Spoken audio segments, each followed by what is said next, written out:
Hi everyone, this is Alexander Lim, and welcome to AuthorStory, where, every episode, we speak to various authors on various topics of interest. For this episode, I'm interviewing Lisa Overcash, who is a wellness coach, yoga instructor, and Thai yoga practitioner. And as for all you pet and animal lovers out there, this episode's going to be a fun one, since Lisa is also the author of the book My Forever Family. That's fur as in F-U-R, ever, family, which is this episode's featured book, one you can check out by clicking on the link below. So, Lisa, welcome to Author Story. Thanks for being our guest. Hello. Yeah, Thank you cool. for having me. Cool. So, Lisa, right off the bat, how'd you get around to becoming a writer? What's your author story? Well, it began with just a passion for dogs and Mhm, a little Yorkshire Terrier dog that we have had in our family for a while. mhm, And she is my emotional support dog as well as a certified therapy dog. hmm, And she's been such a blessing to us and many people that I felt led to just bring to life how she came into our lives with her story. And I felt led that it should come from the voice of the dog. okay. All right. So, the book, it's called My Forever Family, but can you give us a thumbnail sketch of what it is and who you intended to write it out to? Sure, as I was saying, it is a true story Hmm. of unconditional love. Has a lot of fun and family, and it has some elements of faith, as I said earlier, narrated by the voice of the Yorkshire Terrier puppy. Hmm. Now, this little puppy is adopted into a family, Hmm. and throughout the story, she shares the adventures of what that was like and the experiences that she observes. Now, throughout the story, the puppy shares also that she's longing to be loved Hmm. and hopes that this new family that she's coming into will be loved and to be given a special name. Hmm. Now, the story also teaches the importance of healthy daily routines Hmm. as well as some godly type character traits to just help people embrace more of what it is to be compassionate, what Hmm. it is to be cooperative for children is sometimes hard to grasp. So Hmm. by watching the experiences of the puppy and the children as the puppy shows what's going on, they're able to tap into some of these characteristics as well as other things like gentleness and patience. Hmm. Okay. So essentially, this book, correct me if I'm wrong, is this intended for children? It's intended for children, Okay. beginning soon as you can have a child to read to. I have four children myself, and Okay. we started reading as soon as possible, even Right. to the point that we would play music and read with headsets on my abdomen so the baby could feel comfortable with sounds that Hmm. would be familiar when they came to this world, as well as we have found that it also has the potential and application to adoption for families, not of receiving a four-legged adoption type situation with a pet, but Hmm. also for the two-legged, because a lot of children, especially if they're adopted older in life, Hmm. have the desire to be loved and often have that fear of Right. being loved. Right. And definitely, I mean, if you're adopted, I mean, I would imagine it's the experience would be very different compared to say if you were in a family that you were born into. Well, we hope that it wouldn't be, Hmm. but often it has to be just because of the logistics, the way things work. Right. We also have found that this book is very interesting uh, for people of all ages because they like dogs. And so I've had people, just because they like dogs and pets, they like that this is about a dog. So they'll buy that. And they also like that the paw print of the signature of the dog that Right. inspired the story is a part of the signature. When we give signatures, I Right. give my signature and the dog's signature Okay. with the paw print. Okay. Cool. I got that. So, all right. That's an interesting of so in a way it's kind of like I guess sort of like a parable about adoption then. It can be. That's Can one of be. the aspects of it. But Okay. what also is been coming about from this book, and my intentions were too, is just to show how unity is important in a family Hmm. because of the times that you share, the routines that you establish, Hmm. there brings a comfort level in children's hearts and minds that they know what's happening. Hmm. And so in that experience, they feel more comfortable. The Hmm. parents or whoever is the adults in the family are often embracing this way to go on a daily basis in order to establish that comfort and peace and serenity within a home. We're always wanting to have more of that and more unity amongst the family members. Right. And of course, I mean, routine is also very important, particularly for pets.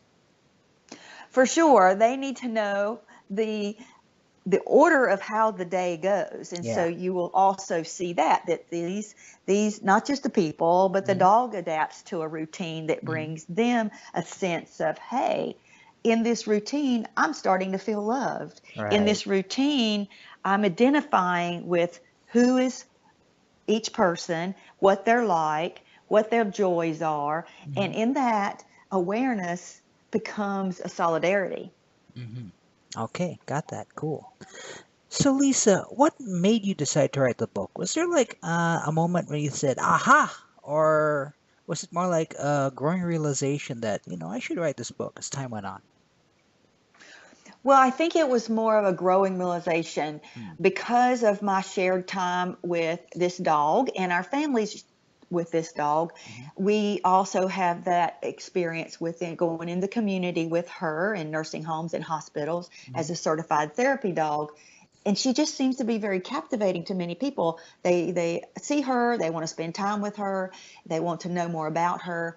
And then it was a unique experience where people were saying, you should tell me more about her. Hmm. Have you ever thought about writing a book? And so Hmm. that came in and out over the years. Right. She has been in our lives for 14 years. She's an older Wow. dog, but Okay, okay. thriving All right. to this day. And so it came more from the joys that we experienced, and we just want to provide and reach out into the community. I felt like with a story, besides just the experience in my close knit community around me, if I wrote a story about this, we could share that more and more throughout the country and Hmm. internationally as well, because we've written the book in Spanish as well. Right, In right. Spanish, the title is Mi Familia para Siempre, Hmm. which means my family for always. The forever part with Yeah, the FUR didn't translate well, yeah, yeah. so that's what I was advised to do by the grammatically correct editor for the Spanish language. Okay, okay. So that's interesting. I mean, it's not often that you. I'm just curious. Did you write the Spanish book in conjunction with the English version, the original version? I didn't write it in conjunction at the same time. Oh, I wrote okay. the English first, and the English was published first. Hmm. But soon as the English was published, um, I began writing the Spanish book. I did write the Spanish book myself. I'm a student and really enjoy the Spanish language. But in the end, of course, I had an editor just like I did with the English to make Right, sure there were no problems with the correct form and necessary ways of writing because they're quite different the way they're written. right. Okay. So I reckon that you mentioned that you do have a 14-year-old Yorkie. Do you have any other pets with you right now? We sure do. We have quite a many of them. Hmm. We have Rex, Hmm. the boxer. Okay. We have River, the golden retriever, and he's in training right now. Oh, I'm okay. training him for the not the emotional support dog, but the children's opportunities that we have to go into the community, Hmm. not just children, but adults for the therapy dog certification. He's coming up to a class soon. So Hmm. we also have cats. We have an Cats. indoor cat named Simon, who's black and white. And Okay. we have an outdoor cat who's actually inside our laundry room right now because it's snowing, Right. named, her name is Lola. And Okay. then we have three peacocks outside. They Okay. are Priscilla, Elvis, and Ringo. Priscilla is an all white peacock, Oh, which is quite striking. okay, And the okay. two boys are your more typical turquoise and various colors. Wow, that's quite a few animals you got there. Let's see, that's one, two, three dogs, two cats, and three peacocks. Wow. I actually forgot one. Oliver is Oh, the dog that inspired the story.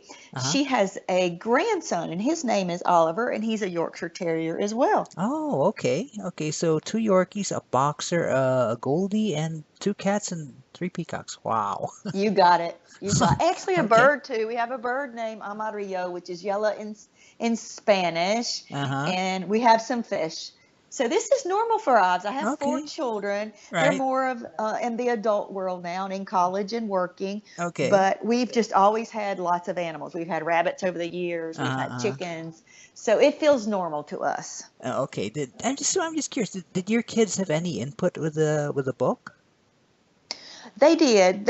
I definitely had them read it Uh-huh. and give me their input. It's so interesting because they are in the book actually as children when they were very young, when the Uh-huh. dog came into our lives. Right. And it's so funny. One of the daughters has red hair.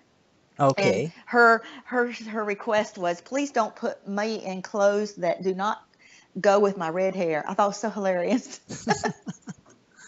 Okay. All right. Got that. And how about the animals? Did the dogs over time, did they have any input in the book? Well, I think the Yorkshire Terrier did that Oh the yeah. book is inspired from. Okay. But I think that they are a part of the book in the back because I give a little synopsis of about my life in the bio. And so Mm-hmm. they're included in words. There's not any pictures of them, though. Okay, but I mean, what did they think about the book? Did they just ignore you, or I imagine the cats probably just ignored you. Yeah, that's their typical behavior. Very Yeah. seldom do they want a whole lot other than you give them some food and then they come running. Yeah. But I do believe, as I was writing the book, there's usually dogs laying near me, beside Mm, me, at my feet. So, of course, the love of animals is throughout the book because I'm sure that their love was present in the midst of writing it, as yeah. well as at times when I would read it out loud just to check for things that needed to be addressed. Because I find that when I read silently, I may miss something that Mm-hmm. needs to be corrected, but if I read it out loud in the Mm-hmm. process of trying to create, then I catch a lot of mistakes otherwise. Hmm. Okay. All right. And of course, of course they help you out there. Interesting. So, Lisa, do you remember your first animal? Was your first or pet? Sorry, was it something like that? You just saw a rat, like a hamster running down the street, thought, "Oh, how cute," and took it home, or was it another story entirely? Another story entirely. I Okay. remember wanting a dog. I was 5. I can see it to this day. I was 5, had been wanting a dog for a couple years, but the opportunities didn't seem to happen for me. I don't think it was something my parents felt like they wanted to do yet. Mm-hmm. But I remember it was my birthday. I was turning 5, Mm-hmm. and I remember at my grandmother's in Florida, in the Miami area, Mm-hmm. and there was a big box. Mm-hmm. And I heard the box making some sounds that would sound like, a whining puppy. Mm-hmm. I went over there, opened the box, and there was a dachshund, a red dachshund puppy. Just took my breath away. I can Mm-hmm. remember just being speechless with joy. Mm-hmm. And what an event. I had that dachshund for many years and named that dachshund Frisky. So the love Okay. started early. Okay. And of course, I presume your kids inherited that love from you as well. Exactly. In addition, it was important when we got married, my husband and I, his name is Tommy. Mm-hmm. Um, at that time, I had two dachshunds, Mm-hmm. Muffin and Heidi, Mm-hmm. and he came into my life. And I said, I'm not sure if you like dogs or not, but it's a big important aspect to my life. Mm-hmm. And I didn't pronounce it with a strong announcement or anything, but I think he got it clear that if he wanted me, dogs would be a part of that. Right. He didn't have any trouble with that because he grew up with dogs himself. He didn't have a dog at the time, but he was on board for us to have whatever animals that we both were interested in having. I believe it's helpful that he's not as crazy about them as I am Mm-hmm. completely because I'd probably bring home every animal and we would be in a problematic situation with too much going on with too many animals. So he helps keeps me balanced that way. Okay, cool. All right. Yeah, I guess definitely. I mean, there's got to be some balance right there. So your animals, yeah, go ahead. Sorry. No, exactly.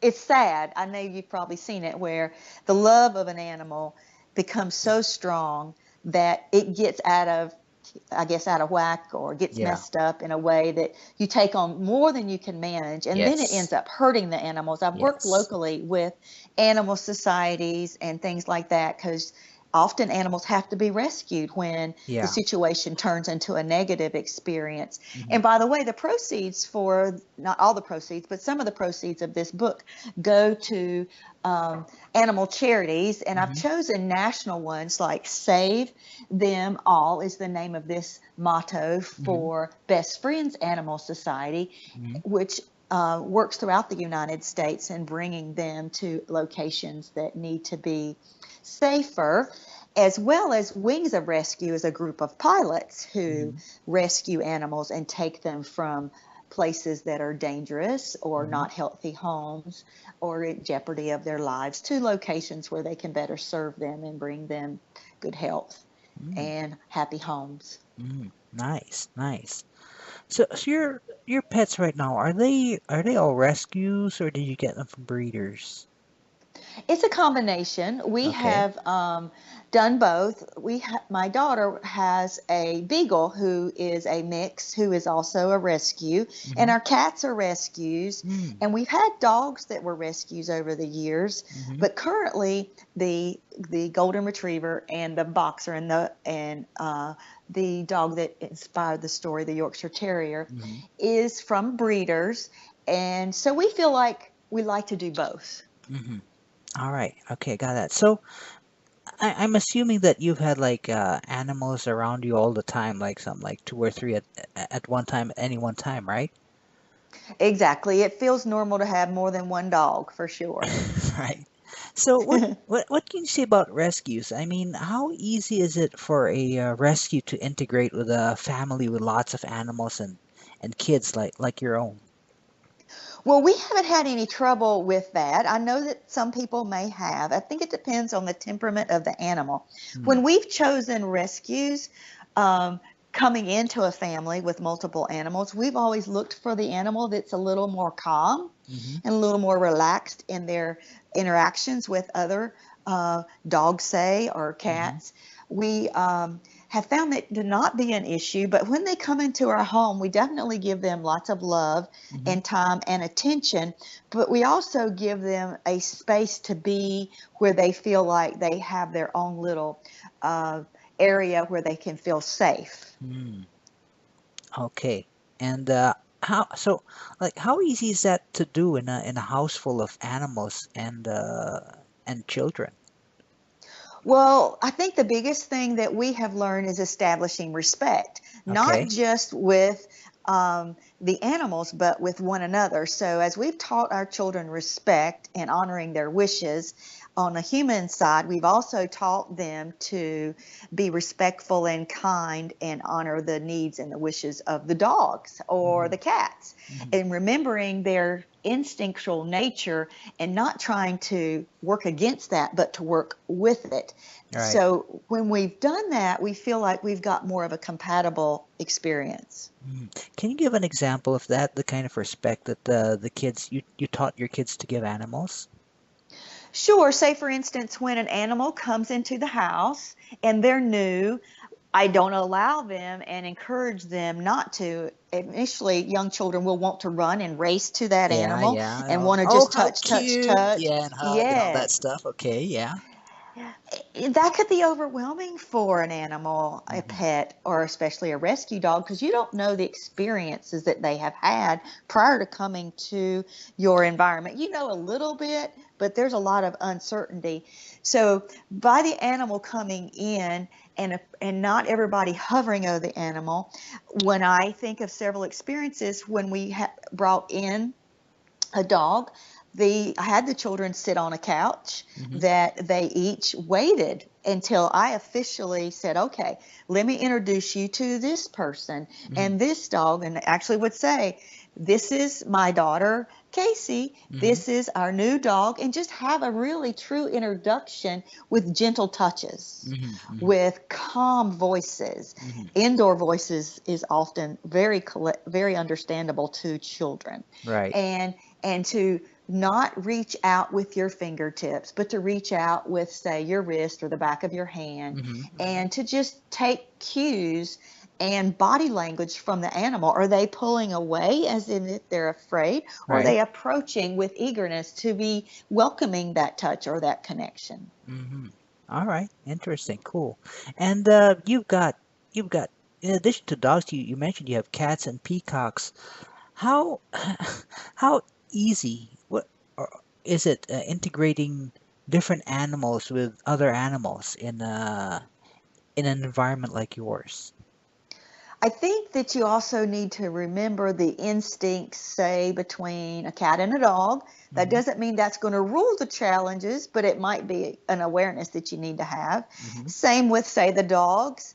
For the peacocks, the peacocks are in a penned area where the dogs could not get to them.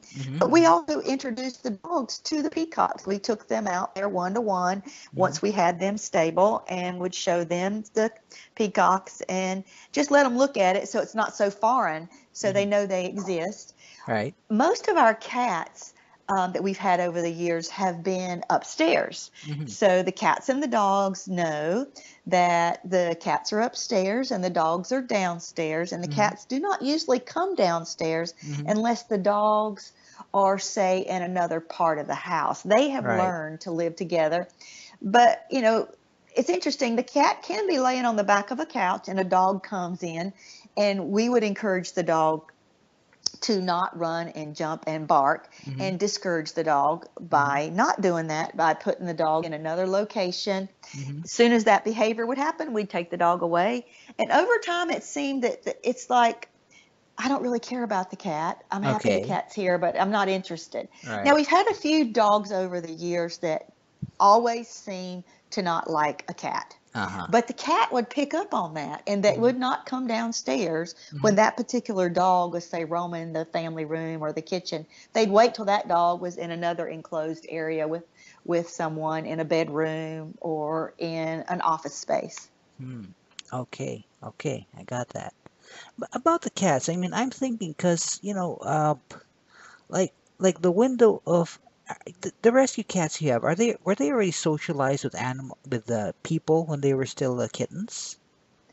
Well, the kittens that we have gotten were pretty small, Oh, okay. so they were surrendered by strangers. They didn't know these cats that we had. They Hmm. just found them, and so they Okay. were surrendered to the animal shelter.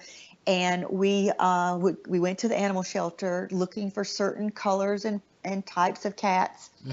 and we tried to choose, as I was saying earlier, cats that were more reserved. Now, I know some people really like playful kittens, and that's perfect, but that might be better for a cat that's coming into a home with, say, only cats, Right. or a situation where you're not concerned about the mixture of animals and their different personalities. Right. So we found that choosing with an awareness of that calmness, that reservedness, a little bit of playfulness, but also sometimes I remember this one cat that we got kind of hid behind one of the toys or something like that and would Hmm. peek out and Right. see interest but be a little cautious. Right. Right. So you got your cats while they were still kittens then, rather than as We sure grown-ups. did. All right. We Yeah. sure Okay. did.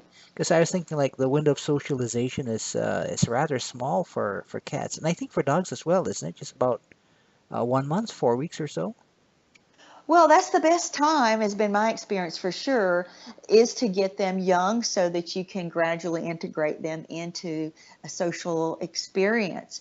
But I don't think it's impossible. It just takes a little more work, takes a little more time, and definitely patience. Hmm. Okay. Okay. Cool.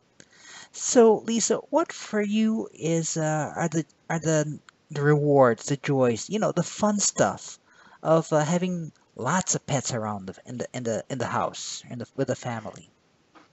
Well, the first thing I would say would be love and companionship. Hmm. That is just amazing to me and to my family members to have an animal near you at all times because of the affection and the tenderness that they give you.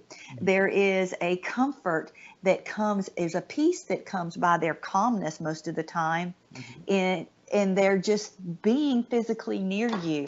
Now, just to go a little further, pet owners definitely they feel happier and Mhm. healthier in terms of these benefits. It's Mhm. been proven by research that there's a greater sense of well-being. And often, you know, there's people in research have shown that depression can be alleviated a lot by having a pet in the home Mhm. because they give you a sense of purpose in life. And often depression is linked to losing your purpose and not knowing where you're supposed to be and what your life is supposed to be like because you're kind of lost, but not always.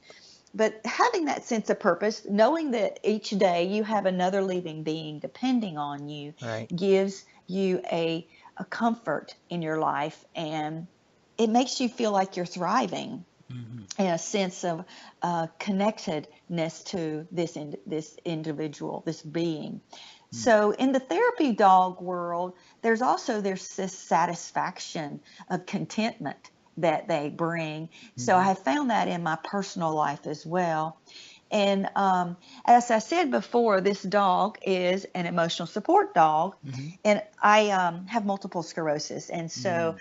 that has been very helpful for me over the years when I've had to be forced to stay in bed for periods of time, to Right. have this little bundle of warmth and joy next to me, Yeah. making that experience a whole lot more pleasurable than otherwise could be. Um, and there's a source of motivation. Even if you're feeling sad or mad or bad, you Uh-huh. still have to take care of this little animal, and they can take you out of those negative emotions Right. in the midst of them and bring a greater sense of joy for sure. Oh, nice. Nice. Cool. All right, cool. So, Lisa, let's say you came across someone who's, has not owned a pet before, is interested in owning a pet, and you had only one or two things, you had enough time to tell them only one or two things about, how to pick a pet and how to essentially have a pet. What would be those things that you would tell them? The first thing that I think is very important is to know what you're like and what your personality is like. And remember that it's important to look at different breeds of dogs or combinations. I mean, even if you go to the shelter, they can tell you the type of breed that that Mm. dog is primarily. So certain dogs are more active and certain dogs are more sedentary. So if you're a very active, adventurous person and you're Mhm. wanting this dog to complement your lifestyle, you would probably not want to choose a basset hound because that's not who they are. They are Right, more of a laissez-faire dog. They'd rather be still than to be active. So right, I think matching the correct or the best appropriate animal to who you are, to who the dog is. So you're not expecting both of you to change your right, true nature in right. order to create a relationship that you hope that works. And I think that's the number one thing right there. And the Mm. second one is to be prepared Mhm. and to do your homework Mhm. and to um, find out about as much as you can about the dog that you're interested in, as well as what the needs are of the dog, and to Mhm. go to the store and buy the necessary things, and to find out how much is a vet cost. You Mhm. don't need to be putting yourself in a situation or the dog in a situation where you can't uh, financially afford the dog. That doesn't Right. mean you can't do it, but there's other ways. Instead of, say, a vet, you can also take advantage of the animal shelters opportunities of vaccinations at clinics that they have, Mhm. and they will help you and guide you to sources. But you do need a little bit of income in order to make this the best experience for you and for Mhm. the pet. Right, right. Okay, cool. I got that. So, all right, and definitely like give shelters a shot. I mean, some of these I'm aware they're like full to overflowing. Exactly. We are definitely a proponent of that. It's very important to explore that. And you can find all different types of animals there, cats and dogs for sure.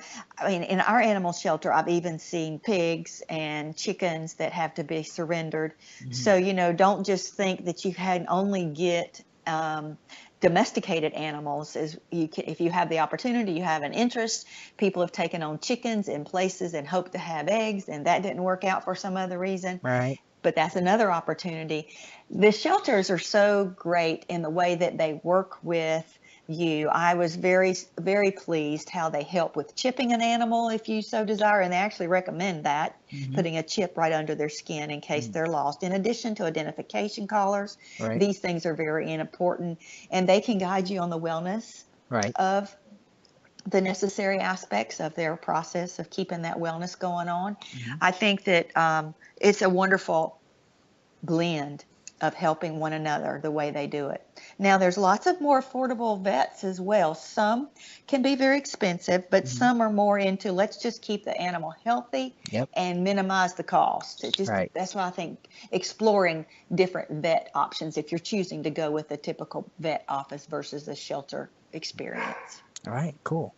Okay. Well, great words of advice right there. And anyone who's thinking of having a pet, check it out. Check out shelters and do as Lisa said.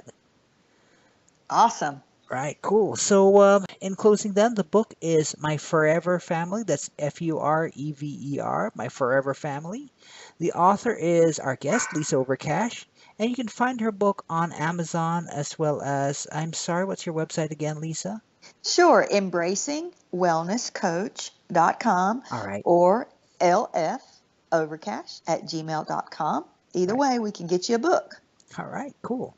So, especially for all you pet lovers out there, go ahead and check it out. I mean, it's a pretty interesting book. So, Lisa, thanks for being an author story. It was really fun chatting with you. Thank you so much for this opportunity. I enjoyed it greatly. You're welcome. And hey, please give River, Rex, and the cats and the peacocks, my regards. Oh, thank you so much. Cool. So everyone, I invite you to go and check out My Forever Family as well as subscribe to our channel if you want. So bye for now, everyone. I'll be back on Author Story next week with another inspiring author.